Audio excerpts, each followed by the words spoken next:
Hai hai hai semuanya. Berjumpa lagi bareng Mimin Noba di sini. Mimin ucapkan terima kasih ya untuk para sobat Noba yang sudah memberikan support dan kesetiaannya sampai sejauh ini. Dan juga Mimin tidak akan bosan-bosan minum pil Tika Dewa agar terus kerja membawakan episode-episode berikutnya dari BTTH Keabadian Kaisar. Pokoknya jangan bosan-bosan untuk terus mengikuti kelanjutannya. Kalau tidak, Mimin akan membuat kalian tidak bisa tertawa atau menangis. Let's go, mari kita masuk ke dalam ilusi seni radionya.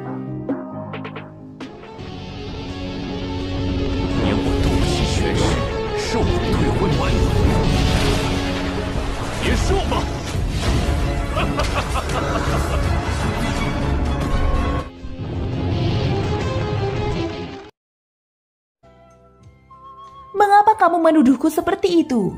Bagaimana mungkin aku menjadi kepala divisi pengendali kehidupan? Bukankah Zhang Misi itu sudah dibunuh olehmu? Ucap Ye Beijing. Mengapa kamu menjadi Zhang Misi? Bukankah kamu yang membawaku ke sini? Dan kamu juga berpartisipasi pada pertemuan alam dewa kekacauan sebelumnya. Saat itu, kamu dan aku bersama. Siapa lagi yang bisa melakukannya jika bukan kamu? Xiaoyan membuat nadanya lebih serius. Tolong jelaskan apa hubungannya denganku. Apakah ada bukti langsung? Kenapa kamu tiba-tiba mencurigaiku? Ye Beijing mengerutkan keningnya dan membantah tuduhan Xiaoyan. Meskipun dia masih mempertahankan penampilan yang baik di depan Xiaoyan, tapi dia masih sedikit tersinggung dengan kata-kata Xiaoyan. Melihat reaksi Ye Beijing, Xiaoyan sudah memiliki jawaban di dalam hatinya. Tapi kepala divisi pengendali kehidupan punya banyak trik, dan dia tidak berani memastikan sepenuhnya hanya karena Ye Beijing begitu baik padanya. Setelah semua yang kulakukan padamu, tidak apa-apa kamu tidak mau berterima kasih, tetapi kamu malah meragukanku dan bahkan menuduhku. Xiaoyan belum berbicara ketika air mata kristal mengalir dari mata Ye Beijing dan dia menangis. Tunggu, tidak, bukan maksudku seperti itu. Xiaoyan berbicara dengan getir. Reaksi yang ditunjukkan Ye Beijing membuatnya benar-benar tidak tahu harus tertawa atau menangis. Menyaksikan Ye Beijing menangis, Xiaoyan bahkan ragu apakah kata-katanya terlalu kasar. Setelah dipikir-pikir lagi, baik itu Ye Beijing atau Nanfu, keduanya adalah yang mulia ratu di dunianya. Tidak ada bukti nyata.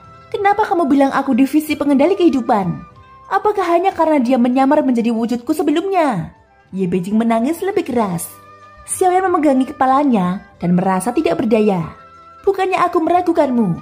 Aku hanya ingin memastikan kecurigaanku. Sekarang, izinkan aku mengajukan beberapa pertanyaan. Ini akan menghilangkan kecurigaanku terhadapmu. Ucap Xiaoyan. Ye Beijing menangis sampai tonjolannya basah oleh air mata. Tapi saat dia mendengar nada suara Xiaoyan melembut, dia juga sangat bijaksana dan tidak menangis lagi. Dia memandang Xiaoyan dengan mata berair seperti anak kucing yang dirugikan. Tanyakan saja, ucap Ye Beijing. Pertanyaan pertama, kapan terakhir kali kamu menghadiri konferensi alam dewa kekacauan? Ucap Xiaoyan dengan suara dalam. Dia tidak bisa berhati lembut sebelum semuanya jelas. Pertama-tama, dia harus mengesampingkan kecurigaan Ye Beijing dan ingin memastikan bahwa Ye Beijing lah yang menghadiri pertemuan alam dewa kekacauan itu. Ye Beijing berpikir sejenak sebelum menjawab. Setelah sampai di Sensi, terjadilah pertemuan di alam dewa kekacauan. Bukankah ini yang terbaru? Orang yang menghadiri pertemuan di alam dewa kekacauan adalah aku sendiri. Mustahil bagi Zhang Misi untuk bisa menggantikanku menghadiri alam dewa kekacauan. Ucap Ye Beijing. Kalau begitu, apakah kamu ingat apa yang kami katakan selama pertemuan itu? Xiaoyan terus mengkonfirmasi lebih lanjut. Ya, dalam pertemuan itu, Nomor 1 mengatakan bahwa ada kepala divisi pengendali kehidupan di antara kita. Jika memang begitu, orang yang paling misterius dan mencurigakan adalah nomor 1 itu sendiri. Jadi aku hanya menyuarakan pendapatku dan aku dikeluarkan dari pertemuan tersebut. Ye Beijing menggertakkan gigi dan berkata dengan kesal. Dia sepertinya masih dendam karena ditendang secara langsung oleh nomor 1. Xiaoyan memandang Ye Beijing dan mengerutkan bibirnya. Kasus ini pada dasarnya ditutup oleh Ye Beijing. Sekarang, dia hampir bisa mengesampingkan kecurigaannya terhadap Ye Beijing. Memang di dalam pertemuan itu, Ye Beijing dikeluarkan secara paksa dari konferensi alam dewa kekacauan. Ini jelas bukan sebuah akting. Wanita ini sangat berani angkat bicara untuk memarahi nomor 1. Dia bahkan berani melontarkan tuduhan ini hanya sekedar tebakannya. Bagus, untuk sementara, aku dapat mengesampingkan kecurigaanku terhadapmu, ucap Xiaoyan sambil menghela nafas panjang. Apa yang kamu maksud dengan mengesampingkan untuk sementara? Jika memang masih ada pertanyaan yang ingin kamu ajukan, tanyakan saja.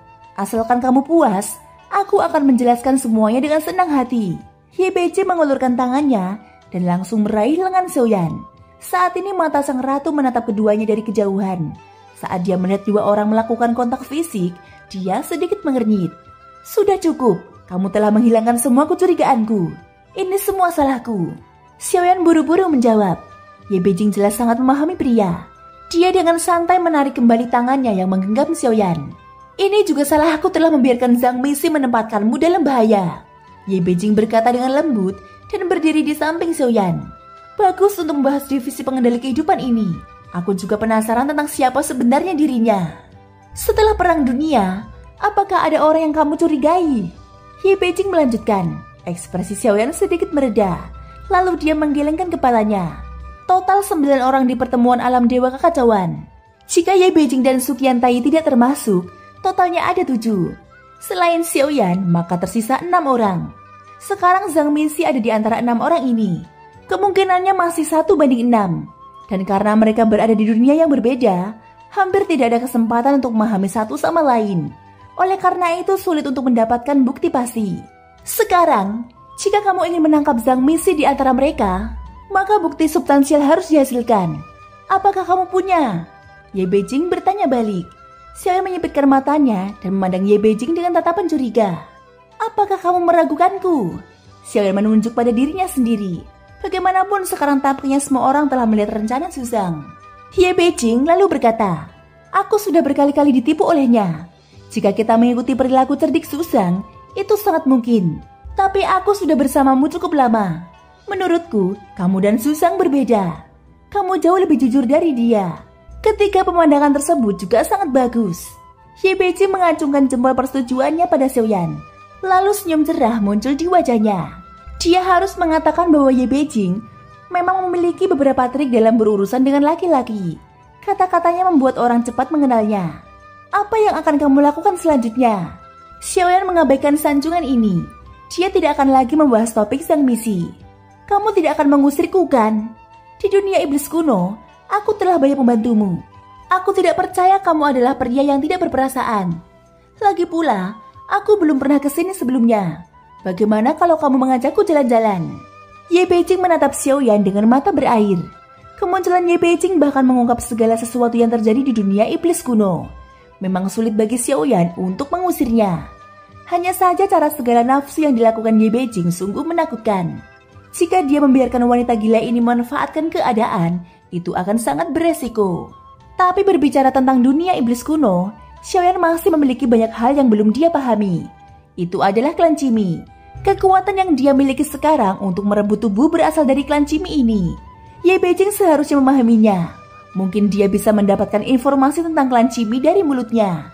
Baiklah, tapi sebelum itu, ada yang ingin kukatakan, ucap Xiaoyan.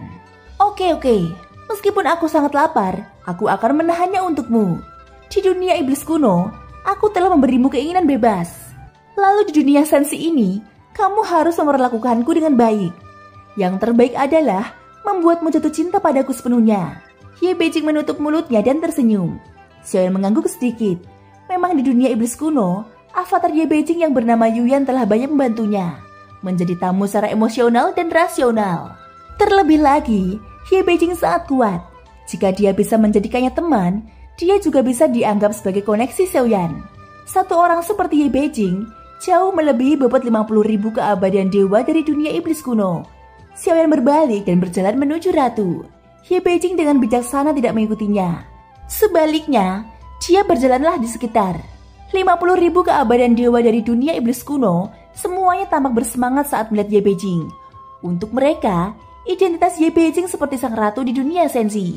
Ye Beijing adalah eksistensi terkemuka di dunia iblis kuno. Tidak heran jika dia dijunjung tinggi oleh para kultivator keabadian dewa dari dunia iblis kuno ini. Salam kepada Yang Mulia Ratu Ye Beijing. Semua orang berlutut serempak sebagai sapaan terhadap penguasa dunia mereka. Xiaoyan tersenyum pahit. Ye Beijing memiliki kepribadian yang sangat tidak terkendali. Namun dia masih memiliki kewibawaan seperti itu di hadapan rakyatnya. Thank you guys sudah mendengarkan ceritaku di episode kali ini sampai akhir. Ikutin terus kelanjutan episode berikutnya ya. Semoga hari kalian menyenangkan. Sampai jumpa dan bye-bye.